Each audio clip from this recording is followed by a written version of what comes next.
کیا آپ اسلام کی ان باتوں کو جانتے ہو جو آپ کو فلاح اور بے بودی کے راستے پہ لے جائیں؟ اسلام میں واطیع اللہ واطیع الرسول یعنی اللہ اور اس کے رسول کی اطاعت کرو، اس کا بار بار حکم ہوا۔ اس کا مطلب واطیع اللہ یعنی اللہ کے اطاعت کرو۔ اللہ تعالیٰ نے اپنے اطاعت کے لیے قرآن کو نازل فرما دیا، اس میں اپنے حکموں کو بتا دیا، اور واطیع الرسول اور رسول اللہ صلی اللہ علیہ وسلم نے اللہ تعالیٰ کے حکموں کو کیسے عمل جامہ پہنا ہے یہ بتا دیا۔ تو ہم جب اسلام کی بات کرتے ہیں تو ہمیں دو چیزیں سامنے آ جاتی ہے، قرآن اور حدیث۔ حدیث میں نبی کریم صلی اللہ علیہ وسلم نے اسلام کی باتوں کو کیسے کر کے بتایا، وہ سب سامنے ہے۔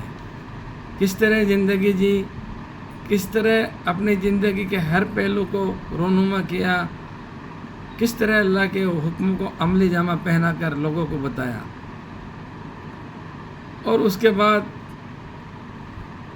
رسول اللہ محمد صلی اللہ علیہ وسلم کے صحابی جنہوں نے آپ کی ہر بات پر لبیک کہا اور آپ کی ہر سنت کو عملی جامہ پہنانے کا کام کیا۔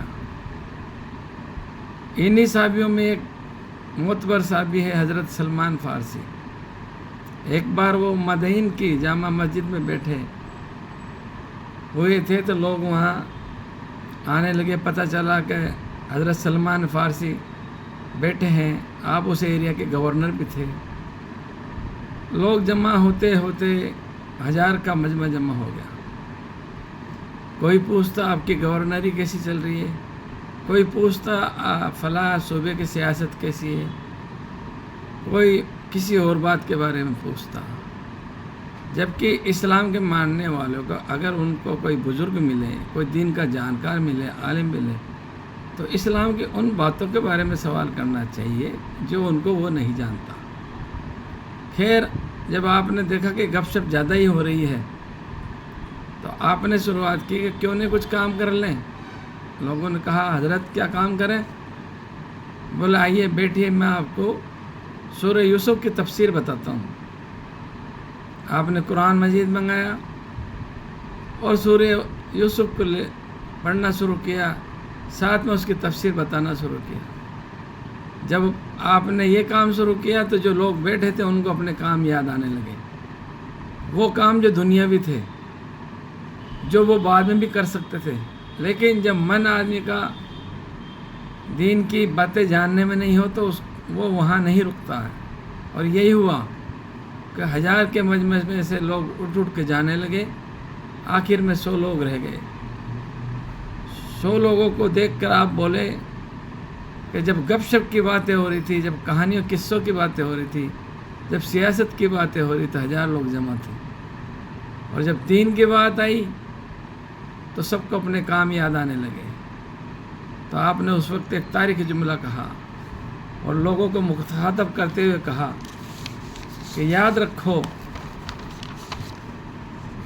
آپ کا یہ جو معیار ہے یہ معیار دین کے مطابق نہیں ہے، اس معیار کو بڑھاؤ۔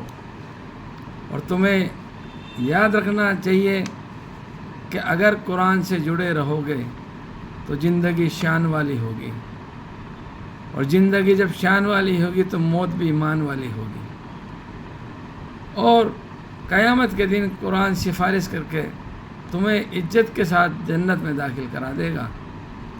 قرآن سے رشتہ جوڑو۔ بہترین شخص وہ ہے جو قرآن پڑھے اور پڑھائے، بہترین شخص وہ ہے جو قرآن سیکھے اور سکھائے۔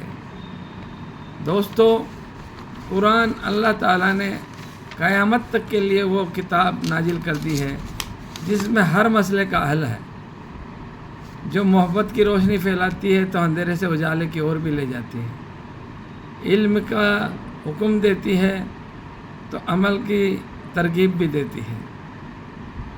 قرآن میں جگہ جگہ بار بار مثالیں دے کر لوگوں کو سمجھایا کہ اگر اللہ کا حکم نہیں مانا تو فلاں قوم کے ساتھ ہم نے یہ کیا، اور جن لوگوں نے مانا تو ان کو ہم نے اس طرح سے فلاں دی۔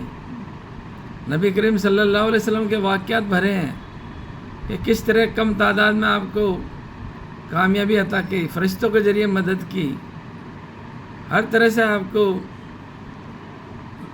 اس طرح سے دنیا میں رونما کا کہ جب بھی بات آتی اسلام کی تو محمد رسول اللہ صلی اللہ علیہ وسلم کا نام اول نمبر پاتا ہے۔